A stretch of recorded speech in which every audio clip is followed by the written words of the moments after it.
کے اندر بلیف کا تذکرہ ہوتا ہے، عقیدے کا تذکرہ ہوتا ہے کہ اللہ پر ایمان لانا، اللہ کے رسول کی ذات پر ایمان لانا، قیامت کے دن پر ایمان لانا، مرنے کے بعد دوبارہ اٹھنے پر ایمان لانا، کتابوں پر، رسولوں پر ایمان لانا، اور جو ہے حساب و کتاب پر ایمان لانا، اللہ کی بارگاہ میں کھڑے ہونے پر ایمان لانا. تو اس طرح کی چیزوں کا تذکرہ اس کے اندر زیادہ ملتا ہے ہمیں، بلکہ اسی پر فوکس ہوتا ہے، پوری صورت فوکس ہوتی ہے اسی پر. اس میں کوئی قانون نہیں ہوتا، کوئی عمل کی کوئی بات زیادہ نہیں آتی ہے، بلکہ مین جو فوکس ہوتا ہے وہ عقیدے پر ہوتا ہے. اور اس کا جو ریزن ہے وہ بالکل کلیئر ہے، چونکہ یہاں پر ابھی جو لوگ ہیں جن کو ایڈریس کیا جا رہا ہے مکی کے لوگ ہیں. مکی کے لوگ جو ہیں جو ابھی ایمان میں داخل نہیں ہوئے ہیں، اسلام نہیں لائے ہیں. جب اسلام نہیں لائے ہیں تو ظاہر ہے ان کے پہلے عقیدے کو صحیح کیا جائے گا، ان کا جو بلیف سسٹم ہے وہ بلیف سسٹم کو درست کیا جائے گا، اس کے بعد پھر وہ ایکشن پہ آئیں گے، اس کے بعد پھر وہ عمل پہ آئیں گے. تو اسی لیے مکی صورتوں کی پہچان یہ ہے کہ اس میں ایمانی جو عقائد ہیں، بنیادی جو عقائد ہیں دین کے، ان پر زیادہ گفتگو کی گئی ہے. اللہ تبارک و تعالی ہی کی عبادت کرو، خاص شرک کو چھوڑ دو،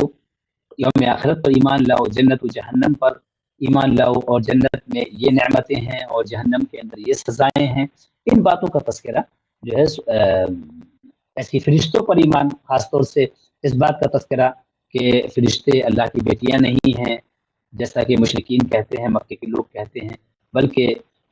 یہ اللہ تبارک و تعالیٰ کے بندے ہیں جن کو اللہ تعالیٰ نے بنایا ہے، اور یہ جو ہے اللہ تبارک و تعالیٰ کی نافرمانی کر ہی نہیں سکتے، کیونکہ اللہ ان کا جو کریشن ہے وہ کریشن ہی اس پیٹرن پہ ہے، اس انداز سے ہے، تو ان سے کبھی گناہ ہو ہی نہیں سکتا ہے. تو اس طرح کی باتیں زیادہ ہم کو مکی صورتوں کے اندر پڑھنے کو ملتی ہیں. اچھا دیکھیے، اور اسی طرح سے جو قصے ہیں اور جو غور و فکر کی جو دعوت ہے کہ اس کائنات کے اندر، یونیورس کے اندر غور و فکر کرو، اور کائنات یونیورس کے اندر جو نشانی اللہ تعالیٰ نے رکھی ہیں ان چیزوں میں غور و فکر کی دعوت، یہ سب ہم کو زیادہ مکی صورتوں کے اندر دیکھنے کو ملتی ہے. مثال کے طور پر ایک مثال دیتا ہوں میں کہ قرآن کریم میں اللہ تعالیٰ نے فرمایا کہ قُلْ أَرَأَيْتُمْ إِنْ جَعَلَ اللَّهُ عَلَيْكُمُ اللَّيْلَ سَرْمَدًا إِلَى يَوْمِ الْقِيَامَةِ مَنْ إِلَٰهٌ غَيْرُ اللَّهِ يَأْتِيكُمْ بِضِيَاءٍ أَفَلَا تَسْمَعُونَ.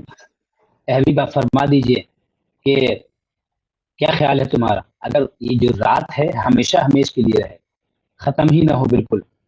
تو روشنی تمہارے لیے کون لائے گا؟ اور یہ جو بات ہوتی ہے، ظاہر سی بات ہے کہ دنیا کا جو ایک عمومی نظام ہے، اس عمومی نظام کے اعتبار سے بات ہوتی ہے، چونکہ یہ وہ دلائل ہیں جن کو انسان دیکھتا ہے، جن کو محسوس کرتا ہے، جن کو اپنی زندگی میں، اپنی لائف میں اس کو گزرتے ہوئے وہ انسان محسوس کرتا ہے. تو اس کے ذریعے سے جلدی انسان جو ہے وہ اپنے کریٹر سے قریب ہوتا ہے. تو اس لیے اللہ نے فرمایا کہ یہ بتاؤ کہ رات اگر ہمیشہ کے لیے ہو جائے اور روشنی آئے ہی نہیں، دن آئے ہی نہیں، تو پھر تم کو یہ کوئی ہے جو ایسا کوئی سسٹم کریٹ کر دے کہ یہ رات ختم ہو جائے اور اس کی جگہ پر روشنی آ جائے؟ ایسے ہی اس کے آگے فرمایا گیا کہ قُلْ أَرَأَيْتُمْ إِنْ جَعَلَ اللَّهُ عَلَيْكُمُ النَّهَارَ سَرْمَدًا إِلَى يَوْمِ الْقِيَامَةِ مَنْ إِلَٰهٌ غَيْرُ اللَّهِ يَأْتِيكُمْ بِلَيْلٍ تَسْكُنُونَ فِيهِ. کہ حبیب آپ پوچھیے ان سے کہ اگر یہ دن ہمیشہ کے لیے ہو جائے، ختم ہی نہ ہو دن کا سلسلہ، اور رات کا سلسلہ کبھی آئے ہی نہ، تو پھر تم کو وہ رات کہاں میسر ہوگی جس میں کہ تم سکون سے سوتے ہو، اطمینان سے سوتے ہو؟ یہ رات کہاں سے میسر ہوگی؟ یعنی مطلب یہ کہ کوئی ہے ایسا جو میں نے سسٹم بنایا ہے، اس سسٹم کو ہٹا کر کے اور اس کی جگہ پر کوئی دوسرا سسٹم لائے اور لا کر کے اس کو امپلیمنٹ کر سکے؟ ایسا کوئی نہیں ہے. جب ایسا کوئی نہیں ہے تو پھر جب سارا پاور میرے پاس ہے تو عبادت میری ہی ہونی چاہیے، مجھے چھوڑ کر کہاں جا رہے ہو؟ یہ جو ہے قرآن کریم میں اس طریقے سے ذکر کیا گیا. ایسے ہی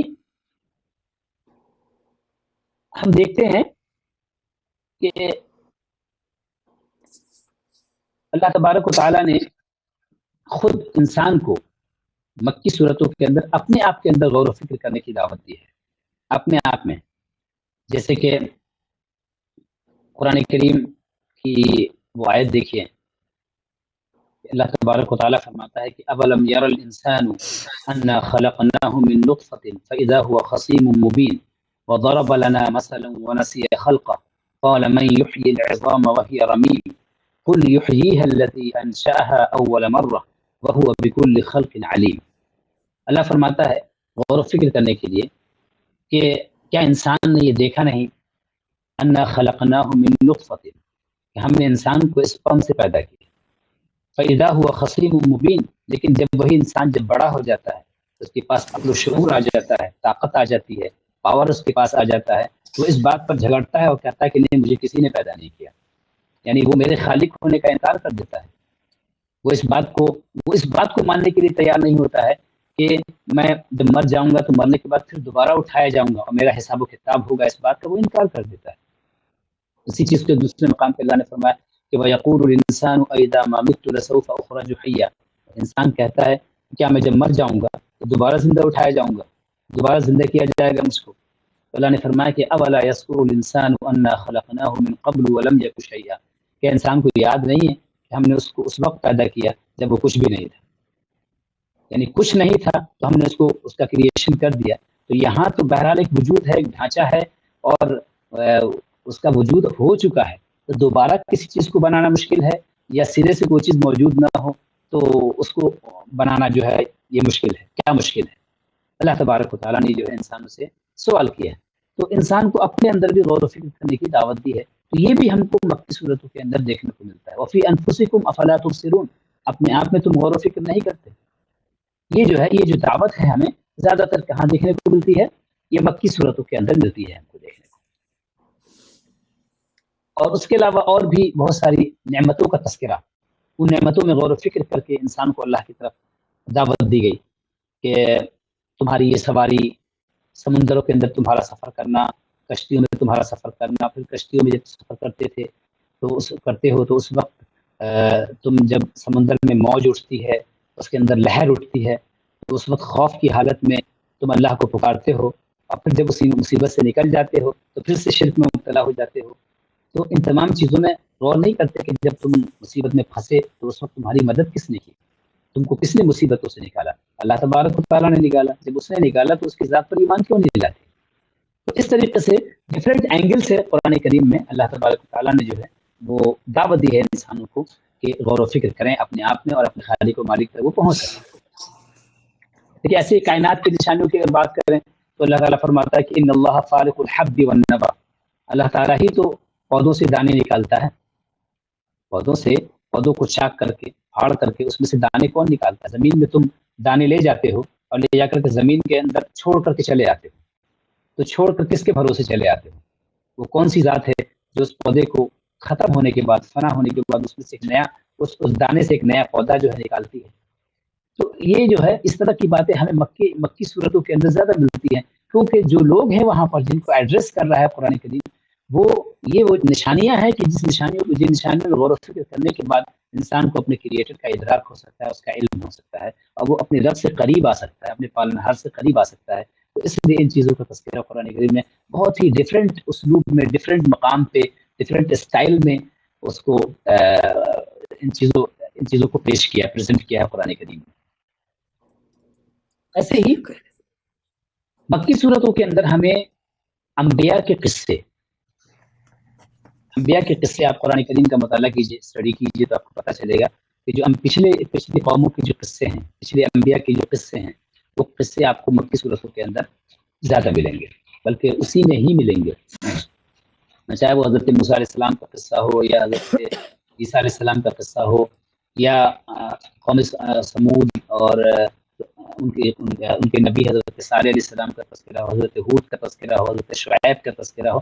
تو اور پھر ان انبیاء کے ساتھ ان کی قوموں کا، ان کے جو لوگ تھے، وہ ان لوگوں کا رویہ کیا رہا، اس رویے کا بھی تذکرہ ملتا ہے۔ تو یہ ساری چیزیں، پھر ان کو کیسے ان کے اوپر اللہ کا عذاب آیا اور اس کی وجہ سے کیسے وہ برباد ہوئے، تو ان تمام چیزوں کا تذکرہ اس کو ملتا ہے، تاکہ یہ جو مکے کے لوگ ہیں جو نبی کریم صلی اللہ علیہ وسلم کا انکار کر رہے ہیں، پچھلی قوموں کے واقعات سن کر کے ڈریں، اور وہ جو ہے نبی کریم صلی اللہ علیہ وسلم پر ایمان لائیں، اور ان کو یہ معلوم ہو سکے کہ اللہ تبارک و تعالیٰ نے تم سے بھی زیادہ پاورفل قوموں کو پہلے ہلاک کر دیا ہے، ان کو بھی جو ہے ان کا بھی ڈسٹرکشن ہو چکا ہے اس دنیا کے اندر۔ تو تمہارے پاس اگر پاور ہے تو بہت زیادہ تم کو اپنے آپ کو ایگو میں آنے کی ضرورت نہیں ہے۔ قرآن کریم نے ایک مقام پہ فرمایا انتم اشد خلقا ام السماء بناها، کہ یہ بتاؤ کہ تمہاری تخلیق زیادہ مضبوط ہے یا آسمان کی؟ اللہ تبارک و تعالیٰ نے آسمان کو تم سے زیادہ مضبوط بنایا ہے۔ تو جب اللہ تبارک و تعالیٰ اس دنیا کو ایک دن فنا کر دے گا تو تمہارے فنا کرنے میں کیا اس کا کیا مشکل ہے، اور پھر اس کے بعد دوبارہ اٹھانا اس کے لیے کیا مشکل ہے۔ ایسے ہی قرآن کریم نے تذکرہ کیا پچھلی قوموں کا، تو کہا کہ وَكَانُوا يَنْحِتُونَ مِنَ الْجِبَالِ بُيُوتًا آمِنِينَ، تو وہ پہاڑوں سے پتھر تراش کر بہترین شاندار قسم کے گھر بنایا کرتے تھے۔ تو ایسی قوموں کو اللہ نے ہلاک کر دیا، تو تم کون ہو؟ تو یہ قصے بھی ہم کو سننے کو ملتے ہیں، وہ پڑھنے کو ملتے ہیں انہی صورتوں کے اندر۔ ہاں یہ کہ جیسے کہ سورہ بقرہ ہے، سورہ آل عمران ہے، تو سورہ بقرہ سورہ آل عمران کے اندر بھی اس طرح کی چیزیں مل جاتی ہیں۔ اس لیے میں نے کہا کہ یہ جو ہم فیچرز بیان کر رہے ہیں یہ ان جنرل ہیں، اکثر ایسا ہی ہے، لیکن ہم کو بعض